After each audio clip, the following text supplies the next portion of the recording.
जी, अस्सलाम वालेकुम रहमतुल्लाहि व बरकातुहू। आज का हमारा डिस्कशन है बस्कोपान के हवाले से। इसमें है क्या और वो काम कैसे करता है हमारे बॉडी के अंदर और कितना टाइम में ये काम करना शुरू कर लेता है और किस उम्र के लोगों को ये देना चाहिए, किसको नहीं देना चाहिए और कितने रेजीम इसका क्या है, मतलब इसका टाइम कितना होता है, कितने टाइम तक जो है ये हम दे सकते हैं।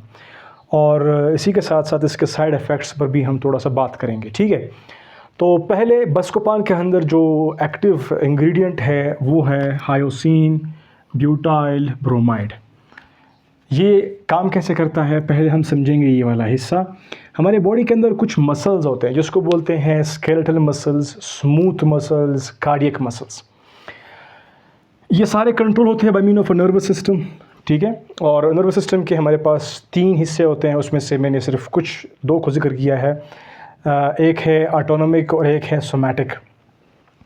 ये सिंपैथेटिक नर्वस सिस्टम पर मुश्तमिल है और पैरासिम्पैथेटिक नर्वस सिस्टम पर मुश्तमिल है। सिंपैथेटिक ड्यूरिंग इमरजेंसी काम करता है, पैरासिम्पैथेटिक ड्यूरिंग रिलैक्सेशन, रेस्ट के कंडीशन में हम काम करता है हमारे बॉडी के अंदर ये नर्वस सिस्टम। और ये दोनों जो है हमारे बॉडी को हमारे विल के बग़ैर, हमारे ख्वाहिश के बग़ैर, हमारे ब्रेन के कंट्रोल के बग़ैर हमारी बॉडी को खुद ऑटोमेटिकली कंट्रोल करता है। इसीलिए इसको बोलते हैं ऑटोनोमिक नर्वस सिस्टम। तो ये इनवॉलंटरी है भाई।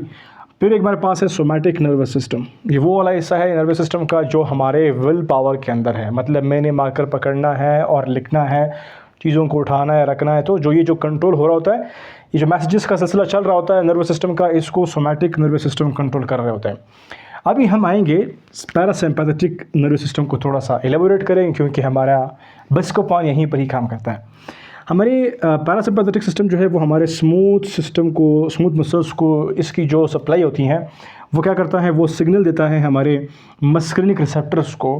पैरासिम्पैथेटिक सिस्टम स्मूथ मसल्स को सिग्नल प्रोवाइड करते हैं और वो signal smooth muscles by mean of muscarinic receptors, ये कुछ खास किस्म के रिसेप्टर होते हैं जिनको मस्कुलिनिक बोलते हैं, उनके थ्रू वो सिग्नल रिसीव करते हैं। फिर जो हमारे रेस्ट के दौरान जो हमारे खुराक की नाली है जिसने काम करना होता है वो काम शुरू कर लेते हैं। इस तरह से हमारी खुराक नाली कॉन्ट्रैक्शन करती हैं और खुराक को आगे मूव करवाती हैं। ख़ास तौर पर हमारे इंटेस्टाइन को, हमारे ब्लैडर को और यूट्रस को और जो बिलरी पोर्शन है उनको, मतलब ये कि खुराक और पानी को आप एक तरह से रखो कि भाई इनको मेंटेन करने के लिए पैरासिम्पैथेटिक इन रिसेप्टर्स को स्टिमुलेट करके वहाँ पर काम को आगे करवाता है, मूवमेंट करवाता है।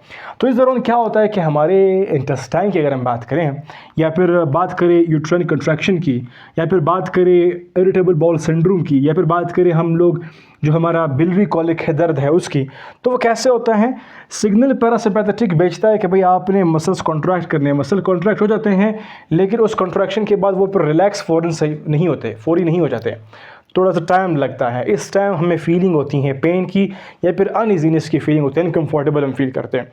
तो वो क्यों हुआ, क्योंकि हमारा पैरासिम्पैथेटिक ने कॉन्ट्रैक्शन करवाया और फिर वो जो मसल है ख़ास तौर पर स्मूथ मसल इंटेस्टाइन का और ड्यूरिंग मेंस्ट्रुअल साइकिल यूट्रस का और इरिटेबल बाउल सिंड्रोम जिन लोगों को होते हैं और बिलरी कॉलिक अगर हमारे पास हो, तो उस टाइम ये कॉन्ट्रैक्शन दोबारा से रिवर्स नहीं हो जाती।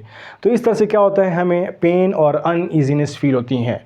तो उसको ठीक करने के लिए, उस हालत से हम अपने आप को जब बाहर लाने की कोशिश करेंगे तो हम डिफरेंट तरीके आजमाएंगे। कुछ लोग बस्कोपान को यूज़ करते हैं, वो आकर के क्या करता है, इन मस्कुलिनिक रिसेप्टर को बाइंड करता है और इनको बंद कर देता है।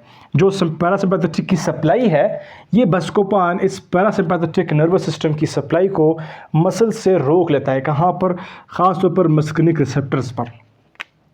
तो मस्कुलिनिक रिसेप्टर्स बॉडी में है डिफरेंट जगहों पर, तो ख़ास तौर पर हमारे इंटेस्टाइन में, हमारे यूट्रस में, इंटेस्टाइन में और यूट्रस में, और इरिटेबल बाउल सिंड्रोम के हवाले से जो कंडीशन होगा जीआईटी में, गट में, और बिलरी कॉलिक कॉज करने में उस टाइम, तो इन तमाम जगहों पर मस्कुलिनिक रिसेप्टर्स की सप्लाई होती है। तो ये उस सप्लाई को बंद कर देता है। जब बंद करेगा तो क्या हो जाएगा, ये सारी सप्लाई बंद करने के बाद वो खुद रिलैक्स हो जाएंगे। जब वो रिलैक्स होंगे तो इससे क्या हो जाएगा, वो जो पेन अनइजीनेस की फीलिंग्स है वो थोड़े से कम हो जाएंगे, फिर ख़त्म हो जाएंगे।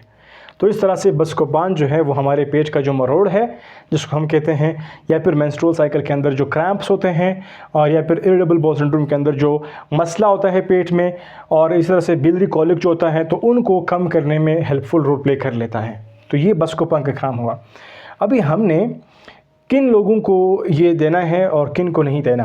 भाई जो बच्चे 6 साल से जिनकी उम्र कम है उनको बिल्कुल भी नहीं देना, और जो इसका टाइम है वो कब तक है, हमने तकरीबन 2 वीक्स तक हम इसको इस्तेमाल कर सकते हैं, इससे ज़्यादा हमने खुद इस्तेमाल नहीं करना। वैसे भी कोई मेडिसिन खुद से इस्तेमाल नहीं करना, आपने पूछना होता है अपने हेल्थ केयर प्रोवाइडर से, ठीक है। और ये काम कब शुरू करता है, जैसे आप लोगे विदिन 15 to 30 मिनट्स जो है ये अपना काम शुरू कर लेता है। और प्रेगनेंसी के हवाले से प्रिकॉशन ये है कि भाई देखा जाए कि भाई बेनिफिट्स है इसके या फिर नहीं, मतलब आपने बेनिफिट को देखना है। अगर बेनिफिट ज़्यादा है नुकसान से तो फिर आपने मतलब बेनिफिट को फोकस करके देना होता है और फिर नुकसान का इतना फोकस नहीं करना, ठीक है। तो खैर ये भी आपने क्या करना है, खुद इस्तेमाल नहीं करना। कोई भी मेडिसिन हो तो प्रॉब्लम हो अपने हेल्थ केयर प्रोवाइडर से पूछना है, तब इस्तेमाल करना होता है। अभी इनके साइड इफ़ेक्ट्स क्या हैं? साइड इफ़ेक्ट्स सिंपल से आप लोग समझो। ये क्या कर रहा है, पैरासिम्पैथेटिक नर्वस सिस्टम की सप्लाई को बंद कर रहा है और ये हमारे पास मस्क्रिनिक रिसेप्टर पर बाइंड करके काम करेंगे। तो ये क्या करेंगे, हमारे यहाँ जो भी पैरासिम्पैथेटिक का सप्लाई होता है, देखो रेस्ट में हम क्या करते हैं, हमारी आंखें जो है वो क्या हो जाती हैं, एडजस्ट हो जाती हैं नियर विजन के लिए, और हमारा माउथ जो है सलीवा इसमें अच्छा से होता है, और हमारा जो जीआईटी की मोटिलिटी है वो अच्छे से होती है। तो ये सारे वो रिवर्स कर देगा, क्योंकि सिंपैथेटिक एक तरह से पैरासिम्पैथेटिक का सिग्नल नहीं आ रहा है, तो हमारी आंखें ब्लर हो जाएगी, धुंधली हो जाएगी, हमें नज़र धुंधला आएगा, और साथ में हमारा माउथ जो है वो ड्राई हो जाएगा।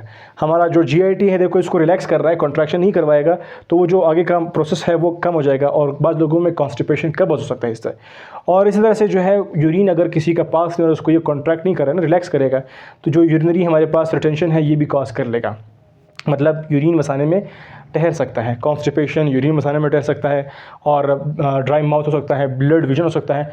और इसका एक और डिफरेंट इफेक्ट जो है वो है हमारे पास M2 M3 के ऊपर अगर हम बात करें, मतलब ये हमारे M2 M3 की डिस्ट्रीब्यूशन जो होती है हमारी बॉडी के अंदर, ख़ासतौर पर हार्ट के ऊपर, तो वहाँ पर ये हार्ट के ऊपर M2 को ब्लॉक करेगा।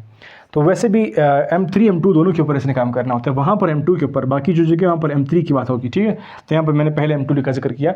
M2 जो है ख़ासतौर पर अगर हम हार्ट के ऊपर बात करें, वहाँ पर M2 की रिसेप्टर्स होते हैं, तो ये उनकी सप्लाई M2 से ब्लॉक कर देगा। ब्लॉक करने के बाद क्या होगा, जो M2 है उसका काम क्या था, हार्ट को मतलब कि कंट्रैक्शन को कम करवाना, लेकिन अभी पैरासिम्पैथेटिक की सप्लाई नहीं हो रही और हार्ट रेट जो है वो ज़्यादा हो जाएगा। तो जो लोग बस्कोपान इस्तेमाल करेंगे उनका हार्ट रेट ज़्यादा हो जाएगा। क्यों हो जाएगा ज़्यादा, क्योंकि जो पैरासिम्पैथेटिक की सप्लाई है इसको ये बंद कर देगा, जिससे क्या हो जाएगा, पैरासिम्पैथेटिक नर्वस सिस्टम जब नहीं जाएगा तो हार्ट रेट को कम करने के बजाय ये ज़्यादा कर देगा। और जो कॉन्स्टिपेशन का मैंने जिक्र किया, कॉन्स्टिपेशन कॉज कर सकता है, और ड्राई माउथ कॉज कर सकता है, ब्लर विजन कॉज कर सकता है। तो ये वो इन्फॉर्मेशन थी कि क्यों कॉज करते हैं, क्योंकि ये मस्क्रिनिक रिसेप्टर को उन जगहों पर बंद कर देते हैं जहाँ पर मस्क्रिनिक ने काम करने होते हैं। तो ये टू द पॉइंट आपके पास अंडरस्टैंडिंग हुआ बस्कोपान का। और कोई अगर नेक्स्ट मेडिसिन आप चाहते हैं हम उसके ऊपर वीडियो बनाएं तो आप कमेंट बॉक्स में उस मेडिसिन का नाम जिक्र करें, हम उसके ऊपर informative to the point lecture आपको प्रोवाइड करेंगे, ताकि आपके पास प्रॉपर यूजेज का आइडिया हो, साइड इफ़ेक्ट्स का आइडिया हो, और उसका मैकेनिज्म का आइडिया हो। एंड एट द एंड आप लोग भूलिएगा नहीं भाई कि हमारा जो चैनल है कहाँ पर, यहाँ पर डॉक्टर UUT लेक्चर्स के नाम से हैं, और उसको ज़रूर सब्सक्राइब कीजिए, फॉलो कीजिए, और दोस्तों के साथ शेयर कीजिए, बताइएगा अगर आपके पास ये वीडियो इन्फॉर्मेटिव रहा तो। Thank you.